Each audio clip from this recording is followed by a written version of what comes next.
We're the Timezone Junkies, and we're hitchhiking from Turkey to Kyrgyzstan, and we would like you to follow us on our journey. Last year, we hitchhiked 23,000 kilometers from Thailand to Spain. This year, we will visit 5 of our favorite countries from last year. We will travel through Turkey and Georgia, visit Armenia, a new country for us, travel through Azerbaijan, where we will catch a boat to Kazakhstan, conquer the Kazakh steppe a second time before we reach our final destination, Kyrgyzstan, where we will watch the World Nomad Games in September. And if we have time and money, we would love to visit Uzbekistan and explore the east of Kazakhstan. See you guys on the road.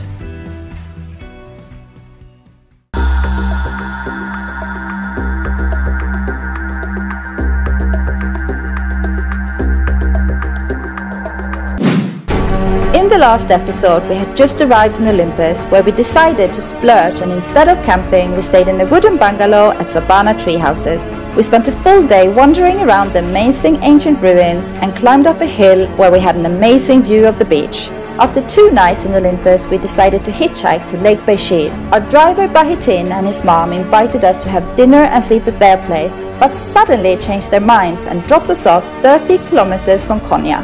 We ended up having the strangest night in our travel history, which we will tell you about in this episode.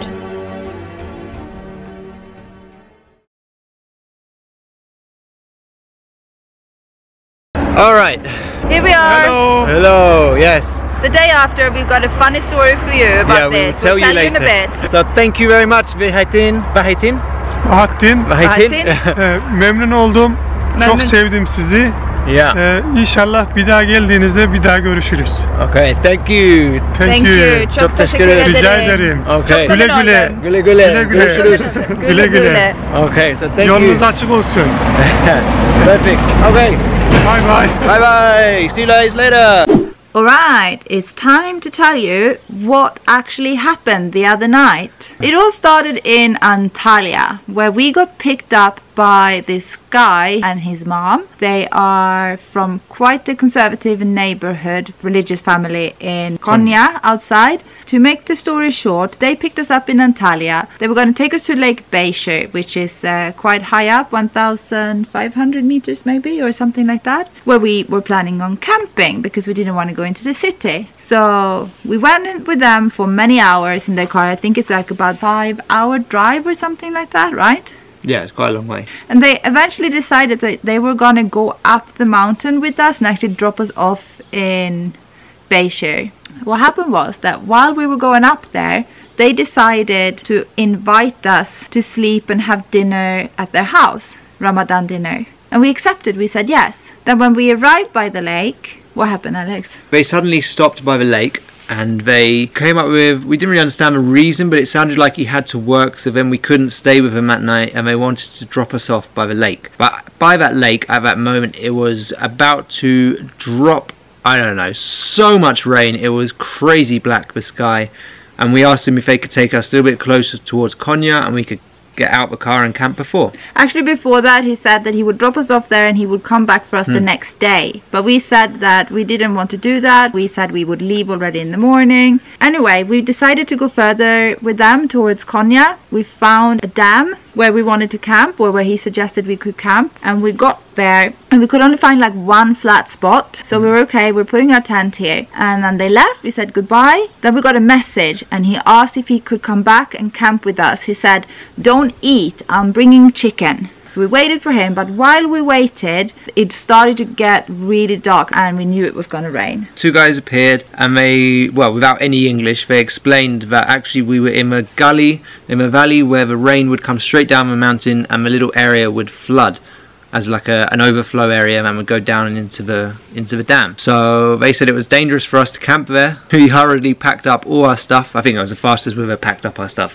Yeah. Whilst it started raining. And then we walked up towards the road And there's a fence all the way along, and we saw some other tents on the other side of the reservoir, and we thought maybe down there somewhere, and we found an entrance, and we went in there just to realize that it was really wet on the ground. So we went out again, and we decided to wait for him, and we stood there, and it started tipping it down. Yeah. It was raining. We were covering ourselves up with our ground sheet, our bags, everything. It was starting to get really muddy. It's all clay there. And then he came, and even though the rain was pouring, he wanted to do this barbecue with us. Yeah, he was very determined.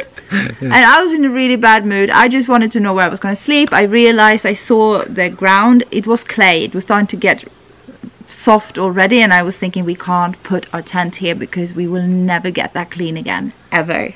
But he was like, no, let's... I mean, he was hungry. He's doing fasting, right? Yeah. So he was like, no, we fill our bellies first and then we decide what to do. And we were like, why can't he just invite us to his home? What's the deal? Like, he already invited us and then cancelled. Yeah. Anyway, we didn't ask him about that. But while they were doing the barbecue, I was quite upset, and I decided that, no, I'm going to go in the car, I'm taking the phone, and I decided to send last-minute couch surfing requests for people in Konya. So I sent maybe 5 requests, and very soon I got an answer from a guy who said, yeah, we could stay the night. And it didn't matter that we would arrive late. At this point it was dark. Yeah, it was already like 9 yeah, o'clock. But Alex didn't know how to tell the guy that we needed to go, and he was obviously barbecuing, and we ended up being there for a while. I sat in the car. I didn't want to eat because I was upset. I wanted to leave. But this guy just wanted to be nice to us at the same time, so it was a very strange situation. And then Alex asked him, like, he tried to explain what couchsurfing was and that we had a host, that we found a host. I don't think he understood. No. And then we asked him if he could take us to that address in Konya, and he kind of said yes, didn't he? Yeah, he seemed like he said yes. And then, yeah, we have this barbecue. Went on for like 2 hours of cooking loads of chicken. And then eventually we got back in the car, and we started driving in towards Konya again. But we noticed he was actually not going into Konya. He was just going further out on the countryside. Yeah. And I was getting nervous, and I was kind of asking Alex to please tell him, like, come on. Because he couldn't speak English at all. We were using Google Translation all the time. And then Alex, like, asked him, are you taking us to this address? And he's, no, I think you should come and sleep in my house. And we said, well, you said we can't. He said, you come and sleep in my house, but you have to be quiet so my mom and dad can't hear you.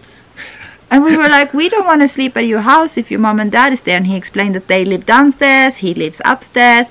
But we were like, why? Just take us to a couchsurfing host. Like, that's more convenient for us. And for you. Because he also said that we can't leave until 12 at noon when his dad's gone out and when his mom's gone out. So we were like, oh my God, this is really strange. But he was so determined in taking us to his house, so we ended up going there anyway. All night we had to whisper. Yeah, we had to talk like this all night. It was very weird, and we had to do like things one person at a time, so it wouldn't sound like many people were walking up there. And we have to add to that, when he picked us up, he had just left his wife and kids at the airport. They were going to Holland. They have family there. But at this point, we didn't realize that that had anything to do with it. But like, we'll get to that. The next morning, we had to whisper again until 12 o'clock. He was constantly looking out the window to see if his dad's left, if his mom's left. And eventually, when they had left, we had to be smuggled out. We had to like run down to the car, jump in, grab all our stuff. We didn't understand that. We thought that we were going to go down and get our bags so we could get changed. Alex was in muddy clothes and I was in my pajamas because I had gone into my pajamas already before the guy came back for the barbecue the night before. So we thought we were just going to get our bags and we get down there. First Alex went down there and then he smuggled me down, and I had to put a headscarf on so I looked like a Muslim woman. I was like, what's this all about? And smuggled me down, and we had to really rush in the car, and we thought we were going to take our bags out, and then he was like, no, get in the car. And we still had our small bags upstairs, and Alex had to run up and get them, all confused. And then he smuggled us out of his village. And then we were like, what is this about? So we asked him on Google Translation, and he said that it was because his wife had just left that day, and that is a small neighborhood. He didn't say that they're very conservative, but that explained itself. And that the neighbors would speak. A lot of gossip. And we're like, because of me as a woman, that he would invite a foreign woman to his house. And we kept saying, well, we're married, so it shouldn't be a problem. And he said, I know it's not a problem. My parents know it's not a problem, but the neighbors don't know that. It was really odd anyway. We've never experienced anything like this before. I mean, we have experienced a lot of Turkish hospitality, and this kind of was in one way, but it all went wrong. That was very interesting. Yeah. Yeah, and I was drained. It was hard work, and then he dropped us off. I was still in my pajamas, right out, like in like a industrial area. We're trying to sort our bags out. Like everything was a mess from the night before with our stuff.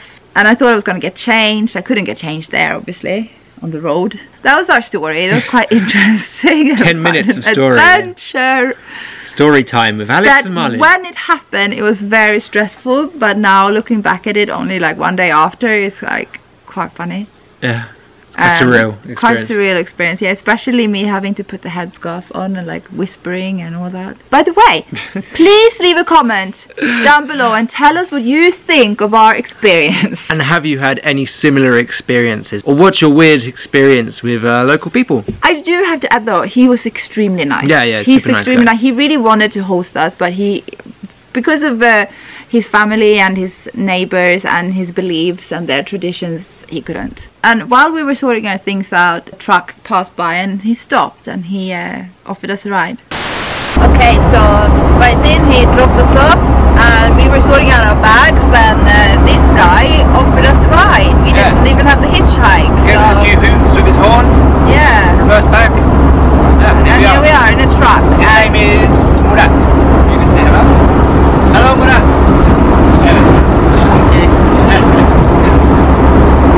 And he's going to Sahalé, which is I think more than halfway. Maybe, I'm not sure. Let's check. At least halfway, I think, towards Magharibi.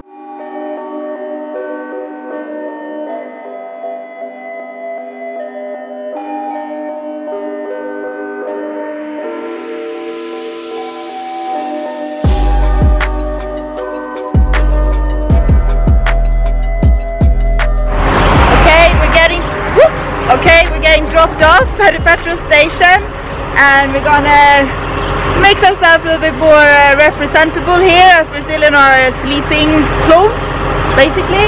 And we're gonna say goodbye to Murat. That's his name, yeah. Thank you. Çok teşekkür ederim. İyi günler. Thank you. Memnun oldum. Ben de memnun oldum. Iced tea? Iced tea? Çay? No problem. Okay. Rica ederim. İyi günler. Bye, güle güle. I just stuck my thumb out and a truck stopped. First vehicle that passed. Let's see if we can get right with this one.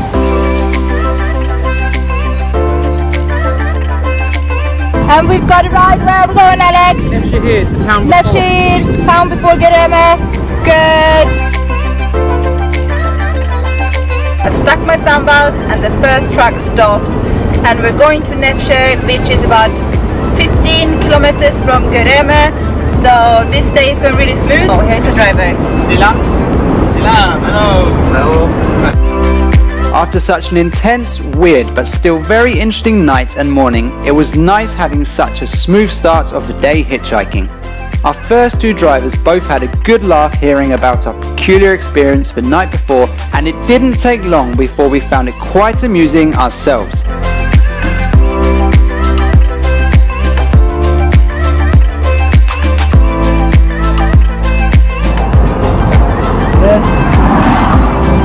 Thank you. Çok teşekkür ederim. Güle güle. There we are, like 5 kilometers from Nevşehir, very close to Magharibi. We're going to get another ride. I think it's like 15 kilometers after, so we've got about 20 kilometers to go in total. In total. It's a bit chillier here, but it's quite nice and fresh. Marlin's a bit cold, she's standing like this. Apparently, the temperature will drop to like 8 degrees. We're gonna freeze our bums up because we're gonna sleep in a tent till it's tent. Look at his hair. Well, see you soon.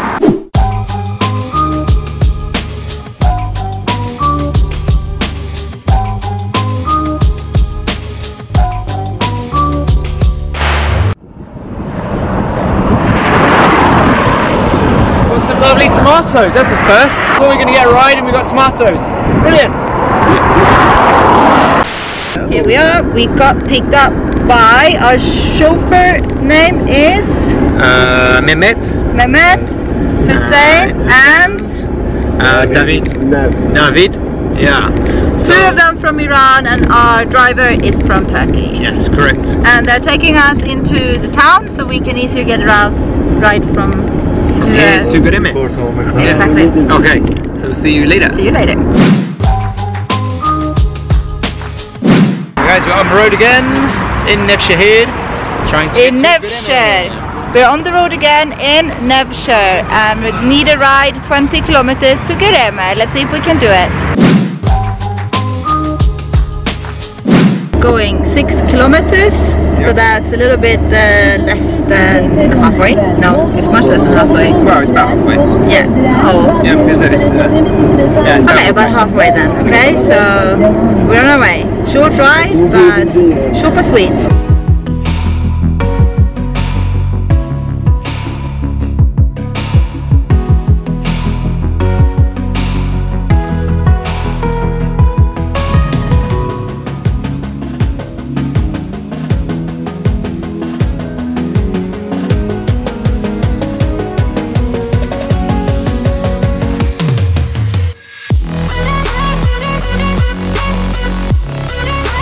Our drivers John and Jen were only going halfway our direction, but without even telling us they drove us all the way to Göreme in Cappadocia.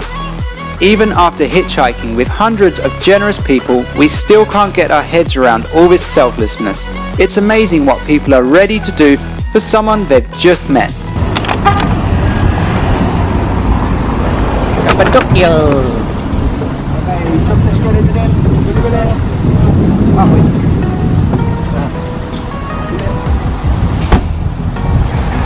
Alright, we've arrived in Göreme. Quite surreal. Quite surreal, yes. It's a pretty freaky place. But anyway, you'll see that later. Let's go and find our couchsurfing host, Apple. We walked to the Star Cave Hotel where Apple works, and then he took us down to the secret garden that would be our home for the coming days.